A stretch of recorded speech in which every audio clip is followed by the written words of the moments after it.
Under no circumstance ever should a man ever let a woman pay for a date, or you should Ever? split. Ever. No circumstance. Even on the third, fourth, fifth. What if it's the first date and you're just not pay into for it? anything? Okay, well, let me. Period. Well, let me. Okay, so what kind of world are we living in? Well, hold on a second. I agree with you. If I'm dating a girl, I would pay for everything. Everything. Yeah, everything. However, I could see for other people that might be in a different financial position, you know, you pay for 10 dates and then she's like, you know what, I want to treat you. Well, that's I think that's just that's sweet, totally different. No, what we're talking. Okay, I agree with that. You know, just out of manhood, and that's how I always wanted to be growing up. I always wanted to pay for everything, provide. Now, listen. Man, you better make sure that that's the type of woman that's worked that type of treatment and behavior. See, I don't want to get off into a whole nother topic, but see, there's a lot of women that feel this way too. But then you look at it, you're like, ma'am, you don't qualify for this. You feel me? Now, there's a lot of different things in which kind of factor into this thing that he's saying. Because it's like, dude, see, a lot of people could say, well, dude, you've probably come up a certain type of way, with certain type of privileges, with access to certain type of monies, to be able to provide and do all of those things. I could understand a lot of men from other cultures who may be saying like, you know, I don't necessarily have those type of funds. And it depends on where you're trying to take this woman to as well. If you're staying within your means, you could afford it. But if you're trying to impress and do everything that you see on social media and on the internet, well, you may have trouble trying to keep up with that type of lifestyle. So you have to also be dating in your wage class as well. If you're dealing with some woman who has unrealistic expectations, that you can't afford, don't you go crazy trying to keep up with that type of stuff. You feel me? You bring her to places that you could afford. You go places that you say, listen, this is my class right here. This is my style. This is my level right here. If that's not for you, then I'm not for you.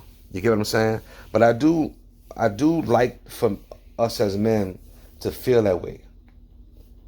To have a striving to want to provide for everything as a man. For the right woman. For a woman that is worthy of holding your last name. You don't just do this for just any old body. You get what I'm saying? But for a woman that you feel is worthy of holding your last name, I absolutely agree with this. And like the guy said, sometimes, you know, a woman may want to treat, if you have a good woman, especially in this day and age where, see, this is another factor too. Like you have a lot of women who are getting jobs that are just as good, if not better, than a lot of men. So a lot of these women, they have their own money. They have their own finances and stuff like that. So a lot of them may want to, and especially if you get a sweet one that's just a real down-to-earth, real true woman who just so happens to be working or desiring to work or wanting to work or whatever it may be, she may have the heart and mind to be like, listen, I want to pay for a little something here and there too. That's a great woman. That's a good woman. And whether you let her do it or not, it's still good to know that she offered. It's still good to know that you have a great woman that is not selfish, just sitting back, just saying like, oh yeah, I expect these things to be paid for, because now we have a problem. You understand what I'm saying? But I always told myself, I said, listen, I would rather get with a woman that is working, shows that she can work, would work, and then help her make her life easier than a woman who just from the jump was like, yeah, I'm not working. You just, you do this. You're going to take care of everything, right? And it's not to say that absolutely every last one of those women are not good women, but I mean, percentages will show that there's a lot of selfishness and arrogance in that particular woman. Whereas a woman who is sitting there saying, I'm not waiting on anyone else right now. I'm going to do what I need to do for myself in life. Unless, she has a father who's taking care of her. And, a lot of these situations that I'm talking about, these come from a particular culture or a particular background where people don't have the family structure to do things the way that they ought to be done. Most women should not have to work because they should be taken care of by their fathers until they have someone come along and marry them and provide for them and things like that. You should go from your father's house to your husband's house. But a lot of people in different cultures and different backgrounds don't have that luxury. So those women have to get out here and do things for their own, on their own, for themselves. And it's like still when you see a woman like that, you can still respect the hustle and ambition and hard work that she shows, because she's not being lazy, not just sitting around suffering or depending on the government to take care of her. But she says, listen, I'm going to do as much as I can to obtain the lifestyle that I want to obtain, especially if the woman is single with no children. She's doing things the right way. It's like, yeah, that's the kind of woman that you want to go scoop and save. You feel me? So yeah, I agree with him on this here. There's some good talking points with that there. I agree with him on that. And I agree that it's great to have a woman who every once in a while wants to treat you. You get what I'm saying? At least you just know that you're dealing with someone who is appreciative. You feel me? What we're talking about is like, oh, we're going to alternate. Like, well, once you're serious and she wants to take you out to something for a nice dinner, and you might, by the way, if you have the intent to marry, you're already like kind of blending finances. Like, I get that psychologically, but like if you're like, oh, we'll take turns. Like, oh, well, you pay this time, I pay this time. What's your advice to a girl who the guy she's currently seeing, he says that? Oh, do not marry that man. But here's the thing. I feel like they should always break offer. Great. But they should offer. They should pull out the credit card. The woman? Of course not. Just to offer. No. It's a nice gesture. No. By the way, no. This is feminism. Feminism is that you have to be this like self-independent. This is not a nice gesture. It's you trying to be like egalitarian. No. You as women should want to be provided for. In fact, you should have an expectation.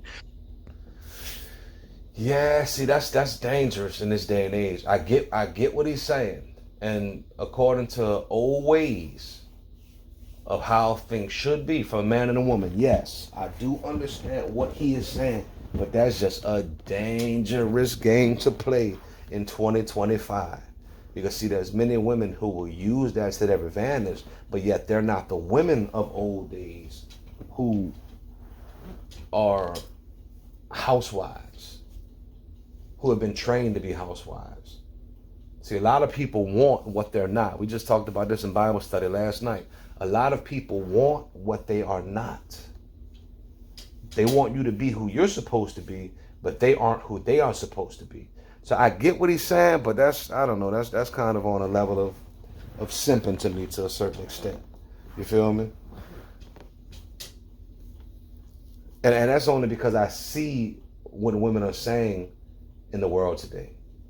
They're expecting these things. Yeah, the type of women who I see saying the thing that he's saying, but I look at them though, and they don't act like wives. They don't act like mothers. They don't look like wives. They don't look like mothers. They look like prostitutes, but they want to be treated like wives. And it's like, yeah, something isn't clicking here. Something isn't right. So I get what he's saying. It's just the pride of a man. Yeah, you don't want a woman. You don't. That hurts your pride as a man if you're not able to provide for these certain type of things. So I guess maybe he's just talking about purely wifey material. I hope that's what he's talking about. And I know that he is married. So I mean, obviously he's exhibiting these actions for himself. I'm not mad at that. But I still feel what the dude is saying, though, especially in this day and age. Like, at the same time, too, you're talking about women who in the day and age weren't working, couldn't work. Yeah, of course, everything had to be provided for. But at the same time, nowadays, if you're looking at a woman who's working, is making money, it's like, so what's up with your money? Now, I'm not saying that I'm looking for it, but I'm saying, like, still in your heart and your mind, it's like, you have money, though. It's not like you are not working. So why would you not at least offer every once in a while? Why is it so that, like, yours is off limit? Now, I know someone's going to hear this and be like, no, well, you're supposed to take care. Man, look, bro, you better be a high class, high value, virtuous woman if you're talking about that type of behavior. And see, the thing about it is, a virtuous woman still wouldn't talk like you. Because a virtuous woman is going to be sweet, compassionate, giving. She's going to want to help however she can. See, I'm talking about the type of woman that will ask to pay for something, and the man just wants to see that. Just to see that it's in you. Just to be like, nah, it's good, baby. I got it. Like, no one is saying that they'll still make you pay. Even though my wife is extremely generous. My wife is extremely loving, extremely fair. And there's certain things, like, I have to tell her, like, argue with her, like, I got this. Like, I would literally have to take her card off the table, like, throw it back at her and put mine down. And then she's still kind of like, well, but I wanted to get that. I'm like, bro, it's good, bro. Like, chill out. Like, and that makes you feel good just to know that you have someone that isn't there just to take. You get what I'm saying? You want to just know that sometimes. You want to just see that sometimes. So you could say all what you want about man's supposed to do this, woman's supposed to do this. Look, man, you working a job and you got money, baby. What you doing with your little money? Because at some way, shape, or form, it has to come towards helping us as a collective anyway. So just be willing to. Some men just want to be able to see that you're willing to do that. And I know there's going to be some men who are going to be overly simping on this one. Oh, I do. Yeah, that's fine, bro. It done bit you on your behind before too. But I just think that a lot of men want to see certain levels of equality when it comes to that. And when I say equality, I mean equality of generosity, equality of sweetness, equality of kindness, thoughtfulness. You know what I'm saying? Equality of man, how you say the word? Reciprocity. Man, I'm killing that word. I'm trying to say man, you know the word I'm trying to say. I can't say it right now. Reciprocity. I just butchered it.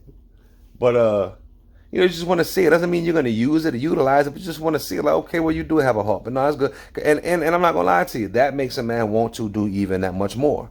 Like, okay, I have a woman who's willing to do that.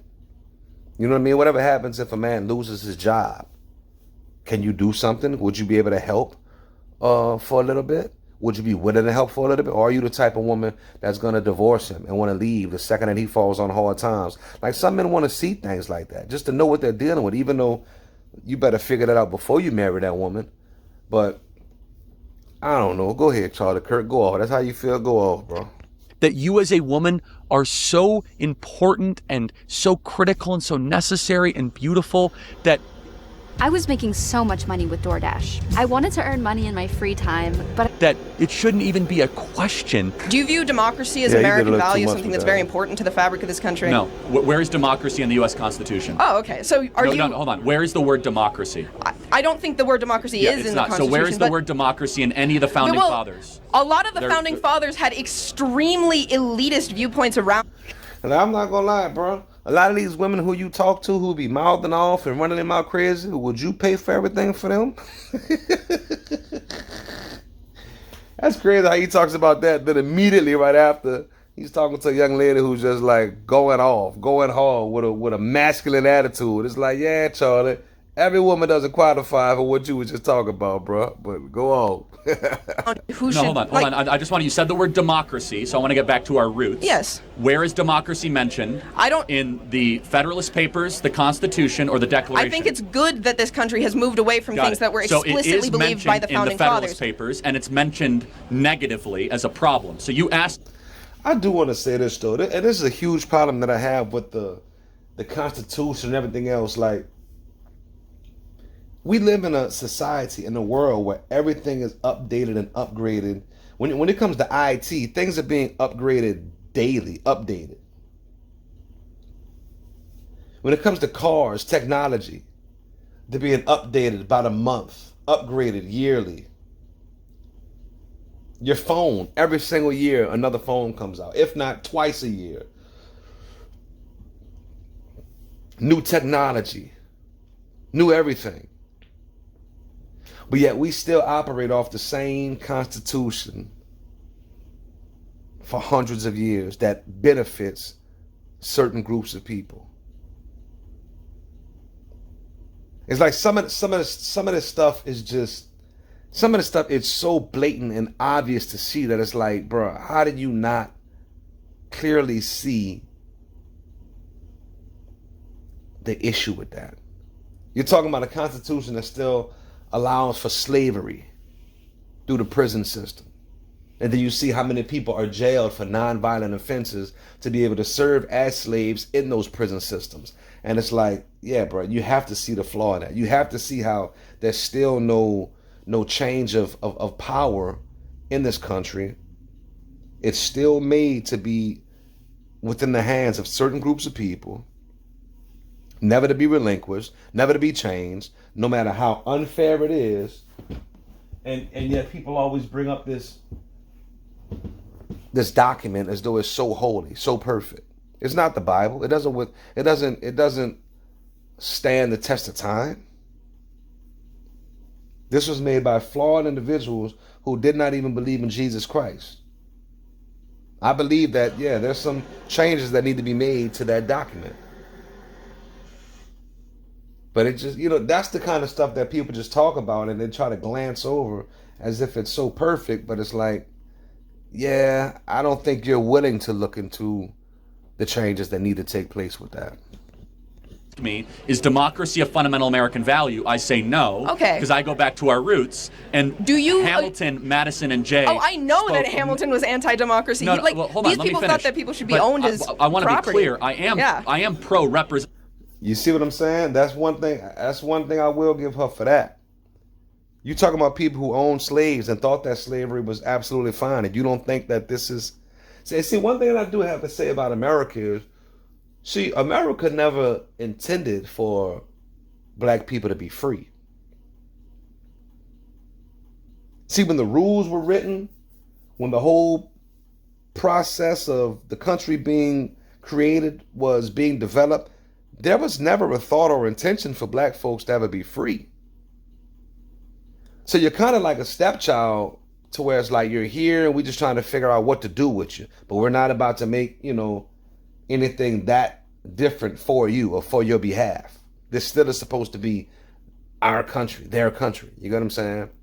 So even when a lot of these rules were written, the Constitution, everything else like that, you had slaves in the next room. And I always thought about that. I'm like, listen, this country was never made for certain groups of individuals to ever come here or to ever be free. They said, we're going to go over there, steal that land from the people that are over there, make our own country, and just have our own space to do our thing. And then it's like now anyone else who's here or living here with them is an inconvenience. There's just certain things that just can't be ignored, that you have to keep in mind when you're listening to the way that some of these people speak about these things as though this is literally their country that they fought for so heroically. It's like, no, I know that when we were in school, they tried to sell the battles with the Indians and all that type of stuff. They tried to sell it to us as heroic battles and wars and things of that nature. But in reality, it was slaughters and murders and genocides and taking over other people's lands. It's not as heroic and noble as what historians try to make it out to be. So it's like you can't speak about these things today with such nobility, such integrity. It's like, people think that just because so much time has passed by that people forget how things took place. A lot of people like to call that, what do you call that? Revised history. I don't know. You call it like a revised history, a revised recollection of history.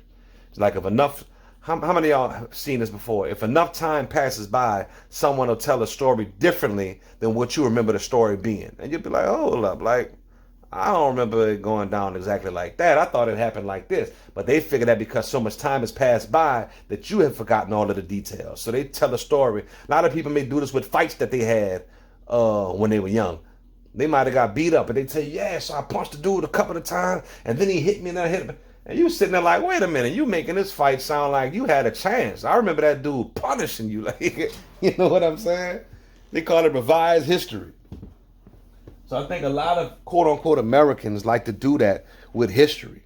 You feel me? Because we've seen this ever since we've been reading these things in our textbooks in social studies class. But she has a point with that. There were people who still defended slavery during the time of a lot of our country's documents first being formed. Government, okay. But I'm not pro-democracy. That's a big difference, and that distinction's important. But you asked very specifically about democracy, which is not an American value. It never has been and never should be, because what is democracy? Democracy is majority rule no matter what. That there's no provisions of checks and balances, no inalienable rights, no separation of powers, pure if the majority gets it, the majority wants it as quickly as possible. I don't advocate pure democracy. I do understand that we live in a representative, like we live in a republic, so and I understand these things. You're a stochastic terrorist. What is that? You're targeting a minority group. You're targeting trans people Got specifically. What is a woman? What is it? That's a stupid ass question, dude. That's a dumb ass question. What is a woman, Colin? How is that a stupid question? It's a question, first off, forgive her language, but it's only a stupid question because the answer will disprove your flawed thinking. It's a very simple question. It's a very simple question. So simple, though, that many people think that we can skip over that question now and make some new complex type of definitions as to what we've always known certain things were. And like he said, college student, you know, he's been a little snarky with that, but college student, you're a college student, you can't tell me what a woman is? You had to fill out on your paperwork when you applied to college as male or female. Nah, there's no telling, there's no telling what's on the paperwork now. But your driver's license sure says male or female. When you go to the doctor's office, you sure know how to tell them male or female. But now it's a stupid question. Why? Because you know if you answer that question, he's going to tear apart whatever false statement or belief that you have. Student. What is a woman? Oh, you're talking to a college student instead of, like, I don't know, somebody who has media training? They can't answer what a woman is. It's not a trick question. What is a woman? Someone who identifies as a woman. What is that thing? You can't answer the question with the question. It's like saying, what is the sun? The sun is something that looks like the sun. What is a woman? It's a social identifies. No, you can't answer the question with, define the woman. I'm not gonna lie, the more and more I look at these videos, this man was supposed to have, I applaud him. I mean, he was a gangster for going to a lot of these places by himself and just sitting there. But these people are psycho. These people are crazy.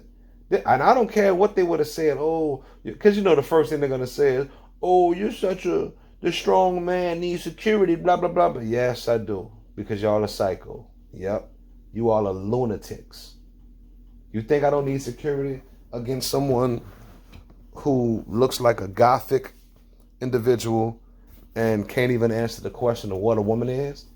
You are psycho. Yes, I expect you to have a knife on you, a weapon on you, anything that you could do to hurt me, because I know that once I smash your logic, I'm about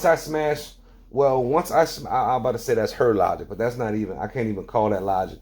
But once I smash your fantasies with logic, I know that people like you will get offended, get upset, and when you can't defeat me with education, the next thing that you're going to want to do is harm me. So, I mean, I applaud him for being brave to have these debates and to even give a lot of these people the time of day. But, brother, you should have had security, bro. Just knowing the type of people that you're dealing with. You are dealing with some psychos. You are dealing with some people who do not have logic, who do not have good understanding at all whatsoever, who do not have emotional intelligence or control.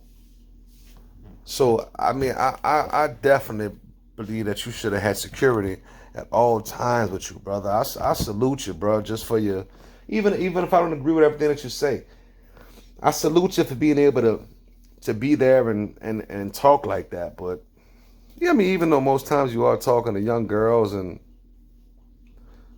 I hate to say it, like little gay dudes, but still, that may have been someone who could overpower you or still bring you harm. One of those little girls and one of those little dudes could probably have mace, you know what I mean? Hit you with some bearing mace, like anything that they could do to you, I could see them doing because they're angry and upset and they get mad. They want to bring harm to you, bro. But yet they want to talk about how they want to be so protected and equal. But these same individuals, when they can't out-talk you, they get upset. They get angry. And they do all kind of weird stuff. Throw stuff at you, throw drinks at you, like some of them could have like anything that they're trying to throw on you, bro.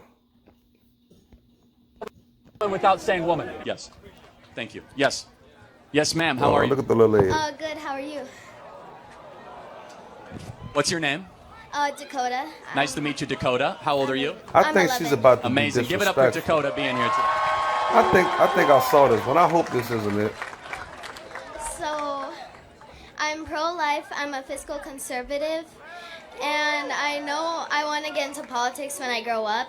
I don't want to get into massive debt for a political science degree. What concrete steps can I take now in order to achieve the goal of doing my part to make America great again? Oh, great. Okay, no, this isn't her. You should go to Hillsdale College, America's greatest college, and start studying now. Start taking classes, reading books. You have to be in charge of your own education, and the fact you're thinking like this at 11 is a great sign. God bless you, and the future is very bright. Thank you. Do you want a hat? Go ahead, La Mama. What's your name? None of your business, unfortunately, but... Okay, hello, nice to meet you. None of your business. This is about to go left. This is about to go left. And no pun intended, but this is about to go left already. And I think this is a dude. So you already know he's offended. He's mad. Because he talks about people like him.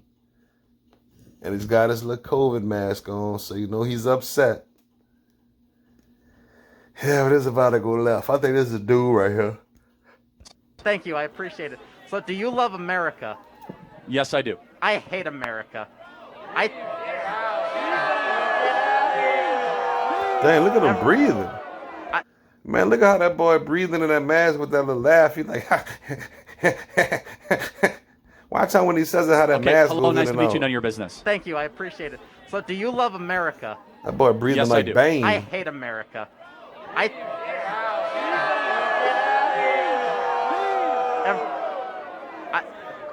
Every state in the USA should be an independent country. What do you think of this? Well, I just first have to ask, since you hate the country, do you plan to leave? Get off the mic, dude. And this is something that, get off the mic, dude. So obviously, I mean, you got to hear the man out on this, though. See, I thought he was I thought because of how he, you know, looks and appears that he was going to have like some type of transgender question or something like that. And he still might, I don't know. But at least let the man say his point in that. Like, why does he think each thing should be an independent country? You know what I'm saying? Then someone automatically, get off the mic, dude. This is somebody who's brainwashed by America, brainwashed by America ideologies, and has not seen any of the oppression of America. So he thinks it's the greatest country. See, and people always try to say, oh, well, if you don't like America, then you should go somewhere else. Why should someone have to go somewhere? Why? You go somewhere else. The country that you stole. How are you going to have the audacity to tell me to go somewhere else because I don't agree with something in this country? And then they try to say, well, you have more freedom in America than anywhere else. So 70% right, just because you're 70% right and the rest of the world is 20% right, you're still not right. And we still have a right to speak on this, the 30% that we still feel is not right. Like, that's the thing. People to be like, well, you have less freedoms everywhere else, so that means I'm just supposed to accept that? Or am I supposed to keep pushing for perfection or keep pushing for peace? But see, that's the privileged way of thinking that many, many people in this country think with and live with. And they think that it's justified. You come to this country, steal it from a whole other group of people, and then try to talk about how someone who doesn't like how it's ran should go somewhere else. Well, how about you go somewhere else with your murderous history and your murderous past? Why is it wrong for me to ask for peace or ask for equality when I've never murdered anyone? When my people aren't over here murdering, taking over land and putting other people out of their land. Why can I not speak on that when I'm seeing for myself? It's very arrogant, bro. It's very arrogant. And then people say, well, do you want to leave? Why do I have to leave when I'm just trying to give you a better solution? Why do I have to leave when my ancestors were born here? When my family lineage is born here? Some of my family lineage, which may date back further than your family lineage. You get what I'm saying? Some of my family lineage, which me knowing that I have Indian in my blood, what about why should I have to leave when my people have been here before yours? Like, how dare you say some of those foolish, arrogant statements? And those come from people who are not compassionate, not loving, have no empathy, but just love the privilege that they have and will never think twice about it, because why would I? Why would I think twice about the privilege that I have when I love my life? What do you mean by that? Do you plan to go live in another country? No, I do not. Let me tell you something. See, and someone is saying, well, you're an idiot. But see, that person who's saying that, it's like, you just sitting there with all your little privilege talking about, well, you're an idiot. You're not listening to where this individual is coming from, not to even see if they're making a valid point yet or not.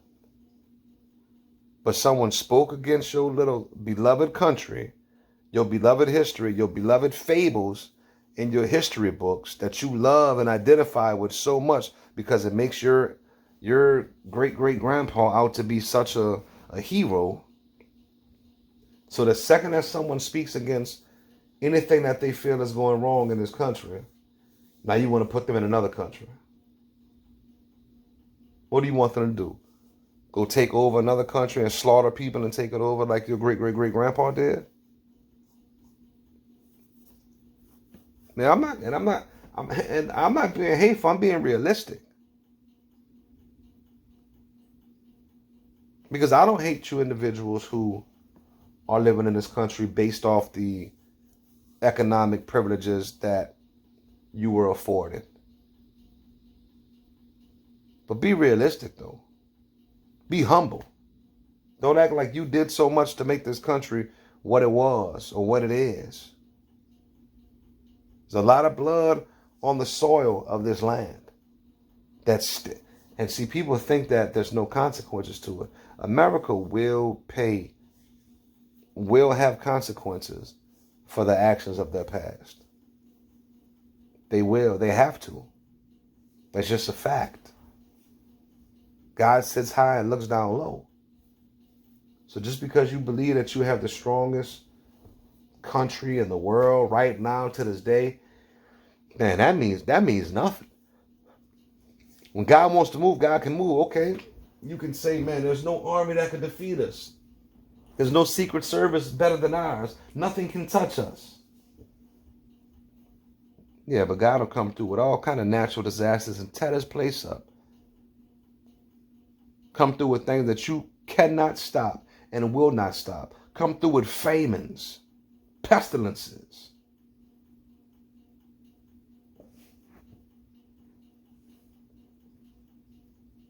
Many people claim to know God, claim to know Christ, but then behave like that, calling a man an idiot. Or wanting to shut the man up because he's speaking his opinion that we have not even discovered is a foolish one yet. And even if it comes out to be, okay, we'll make that judgment then. But as of right now, we still don't even know fully what the man is saying, because you have people in the background in the audience who are chiming in, putting their 2 cents in with their hateful responses. America is the only country where even those who hate it refuse to leave.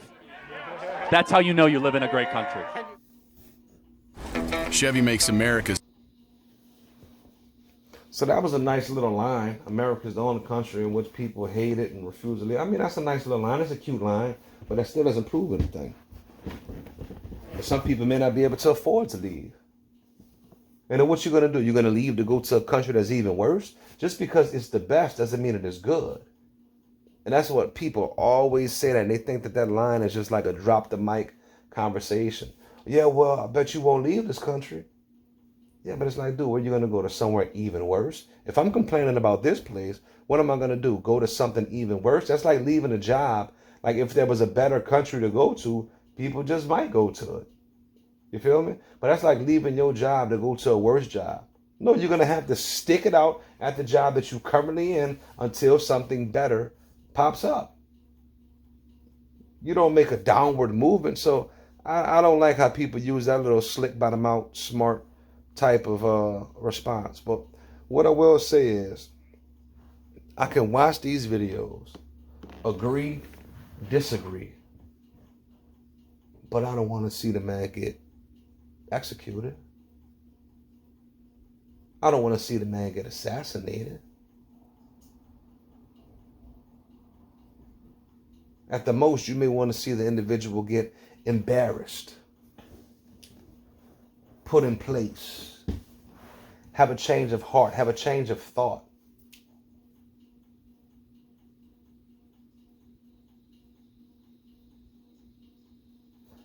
But it's just crazy to sit here.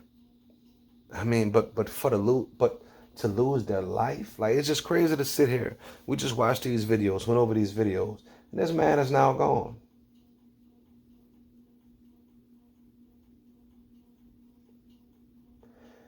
And some people can't separate the two. Having empathy for this man, his family, his children. Even if members of his family may not be my cup of tea. Even if you see something in members of his family that you don't like, that you don't agree with, that you don't think are real and genuine, that's fine.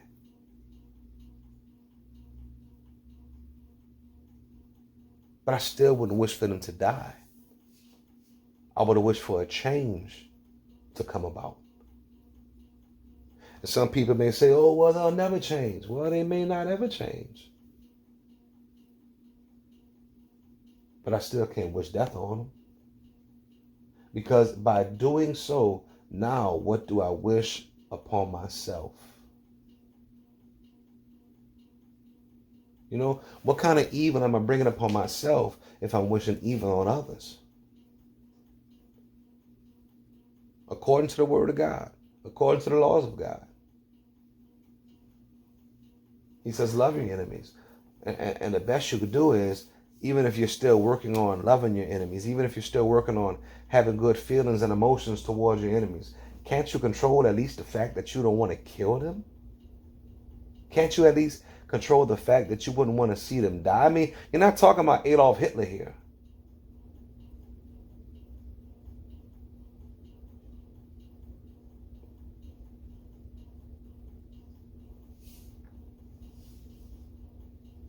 So some of the comment, and I you know, I usually really do not.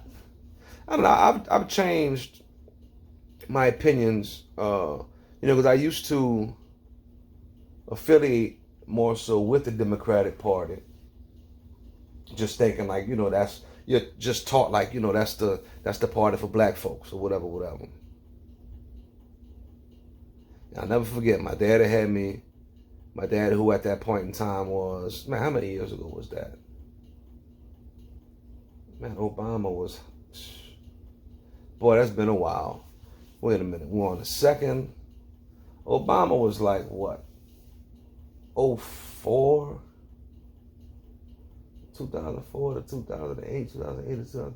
Man. Boy, I'm getting old, bro. Well, I know, no, because Bush had to be in office during Katrina. Yeah. So hold up, let me do a little math, y'all. Let me just Google it. Y'all know him really thinking that I don't know what I'm talking about.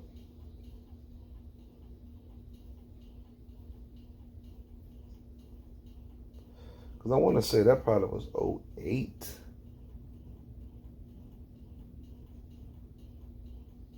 Yeah, exactly, 08. Yep. Because he served from 2009 to 2017. Just you go to hearing those years, like 2017, you think that was like 2 years ago. And then you had to remember, like, boy, we in 2025. You way older than what you thought. So like I said, so that would have been 2009. 15 years ago. My dad had made 100 years old this year before he died. So my father was in his 80s. My father was about 84. And he was just telling me, he was like, man, this is going to be something historical. The first black president. Come vote for him. And at that point in time, I was a Christian, like I was saved and born again, like really, because at 19 years old is when I really gave my life to Christ. I've always been Christian, always been raised as a Christian, but I don't like to be the type that says just because I was raised as a Christian that I was a Christian. I was not a practicing Christian. I was living in sin. So I don't like to claim that. It wasn't until I was 19 years old that I consciously made the decision to give my life to Jesus Christ and to live according to his laws and precepts. So at this point in time, yeah, I was in the Bible, but I wasn't as deep into my historical studying and government studying and things like that to really fully understand like the differences between the U.S. government and Christianity.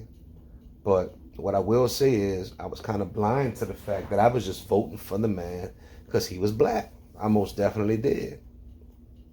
But then, man, I saw all of the stuff that he did for the homosexual community. And I just was like, bro, how is this? This isn't godly. Remember, and a lot of people forget about all this, but remember at first when Obama had the ties to the Muslim minister, and then he had to separate from the Muslim minister, and then there was another preacher, another minister that he started going to his church, then I want to say he separated from his church. There's just a lot of games being played. You can see the games being played even way back then. I think the dude's name was Jeremiah something. I forget what it was. Some type of minister. But all I'm saying is, he played the little game as though he was like Christian. And you think because it's a black man, first black president, that something is actually going to happen different. And it's like, no, he didn't do anything for black folks. He put his focus directly on the homosexual community, which a lot of black folks ended up being. But once you started seeing a lot of the foolishness from the Democratic Party, as a Christian, you're just like, I can't have anything to do with this. They are openly supporting things that are against God, that are anti-Christ. And so you see a lot of quote-unquote Christians move towards the Republican Party after that. And so now when I look up, there's a lot of things that even my own community participates in that I don't agree with. There's a lot of ignorant things that my people do that I don't agree with. It'll make you lean towards the Republican Party. Because yes, I care about crime in my neighborhood. I care about different people doing things that are just destructive to the community and destructive to our own people. But I also do sense and realize a lot of arrogance in the Republican Party. Hatred, hatefulness, love for the good old ways, which a lot of times you don't even fully know what that means when they say it.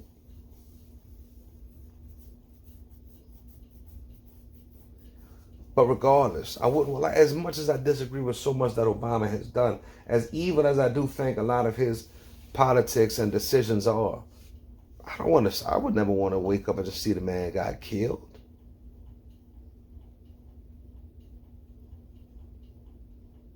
That takes a certain level of evil, bro.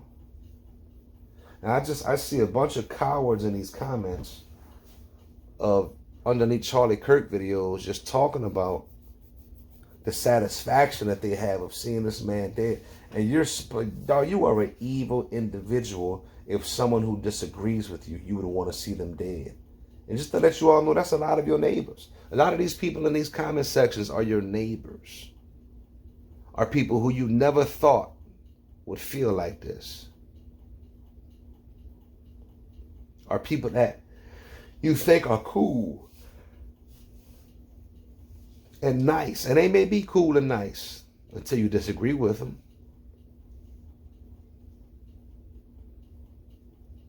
So with all that being said, I just wanted to kind of give a recap to some people who may not have known who this man was, and just some perspective on how we look and view at things, bro. How we look at and view things. How are you going to wish death on your enemy? Especially an enemy who has not brought death to you.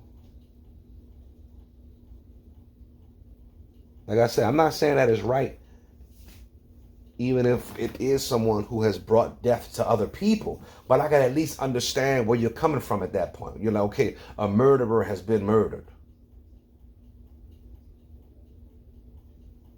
But see, we see that in our community all the time. Sometimes we see people in our community who have been killed, but we know that they've killed people. So it's kind of like, you still don't wish it on them, but you understand it. You get it. It's even if there's sorrow, it's not as much sympathy, because it's like, hey, live by the sword, die by the sword. But you're going to have to tell me the man or the people that this man has killed to justify you even beginning to think about his death like that. And if you can't, then you need to just really think about and reevaluate your Christianity, your empathy, your integrity, and your love as a human being, while you're around here just wishing death on people that you feel are worthy to be assassinated. Who made you God and judge? So with that being said, until next time, y'all. 1.